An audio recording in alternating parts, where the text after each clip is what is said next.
नमस्कार दोस्तों, जय श्री राम। आज के इस वीडियो में हम बात करेंगे चूड़ामणि की। जी हाँ दोस्तों, सीता माता के चूड़ामणि का अद्भुत रहस्य। आज हम रामायण में वर्णित चूड़ामणि की कथा बता रहे हैं।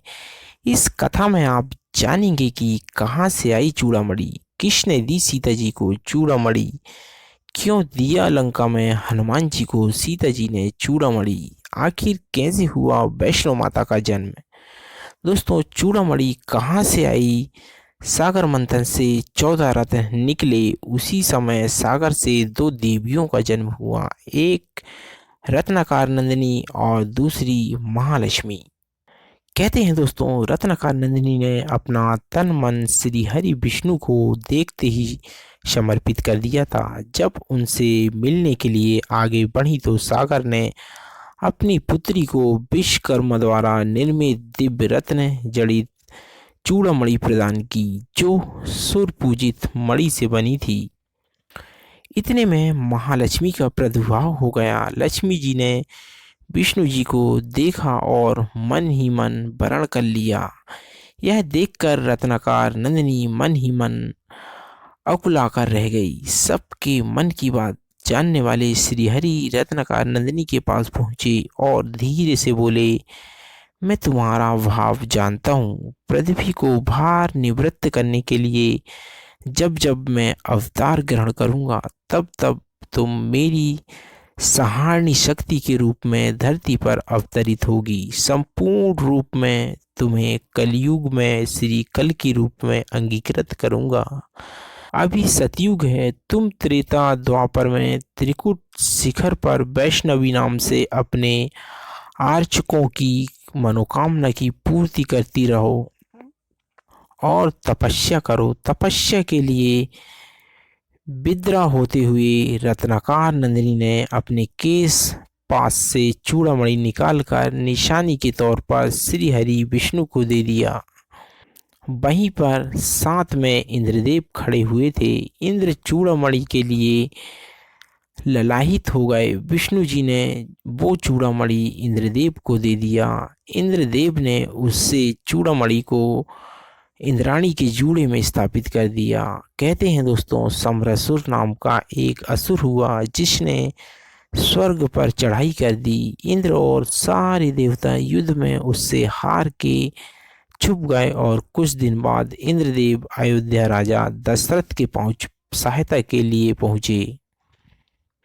कहते हैं दोस्तों, इंद्र की ओर से राजा दशरथ कैकेयी के साथ समरासुर से युद्ध करने के लिए स्वर्ग आए और युद्ध में समरासुर दशरथ के हाथों मारा गया। युद्ध जीतने की खुशी में इंद्रदेव और इंद्राणी ने दशरथ तथा कैकेयी का भव्य स्वागत किया और उपहार भेंट किए। इंद्रदेव ने दशरथ जी को स्वर्ग, गंगा और मंदाकिनी के दिव्य हंसों के 4 पंख प्रदान किए। इंद्राणी ने कैकेयी को वही दिव्य चूड़ामणि भेंट की और वरदान दिया कि जिस नारी के केस में ये चूड़ामणि रहेगी उसका सौभाग्य अक्षत अक्षत तथा अखंड रहेगा। जिस राज्य में वो नारी रहेगी उस राज्य में कोई भी शत्रु पराजित नहीं कर सकेगा। उपहार प्राप्त कर राजा दशरथ और कैकेयी अयोध्या वापस आ गए। रानी सुमित्रा के अद्भुत प्रेम को देखकर कैकेयी ने वही चूड़ामणि सुमित्रा को भेंट कर दी। इस चूड़ामणि की समानता विश्व भर के किसी भी आभूषण से नहीं की जा सकती। जब श्री राम जी का ब्याह माता सीता के साथ संपन्न हुआ, तब सीता जी को ब्याह कर श्री राम जी अयोध्या धाम आए। सारे रीति रिवाज संपन्न हुए। तीनों माताओं ने मुँह दिखाई की प्रथा निभाई। सर्वप्रथम रानी सुमित्रा ने मुँह दिखाई में सीता जी को वही चूड़ामणि प्रदान की। कैकेयी ने सीता जी को मुँह दिखाई में कनक भवन प्रदान किया। अंत में कौशल्या जी ने सीता जी को मुँह दिखाई में प्रभु श्री राम जी का हाथ सीता जी के हाथों में सौंप दिया। संसार में इससे बड़ी मुँह दिखाई और क्या होगी। जनक जी ने सीता जी का हाथ राम को सौंपा और कौशल्या जी ने राम का हाथ सीता जी को सौंप दिया। राम की महिमा राम ही जाने। हम जैसे तुझ दीनहीन अज्ञानी व्यक्ति कौशल्या जी की सीताराम के प्रति ममता का बखान नहीं कर सकते। सीता हरण के पश्चात माता का पता लगाने के लिए जब हनुमान जी लंका पहुंचे, हनुमान जी की भेंट अशोक वाटिका में सीता जी से होती है। हनुमान जी ने प्रभु की दी हुई मुद्रिका सीता माता को देते हुए कहते हैं, मातु मोहि दीजे कछु चीना, जैसे रघुनायक मोहि दीना, चूड़ामणि उतारी तब दयाहु, हर्ष समेत पवन सुत लयहु।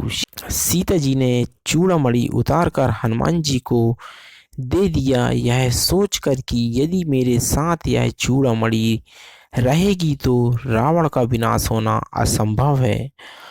हनुमान जी ने लंका से वापस जाकर वो चूड़ामणि भगवान श्री राम को देकर सीता जी के वियोग का हाल सुनाया।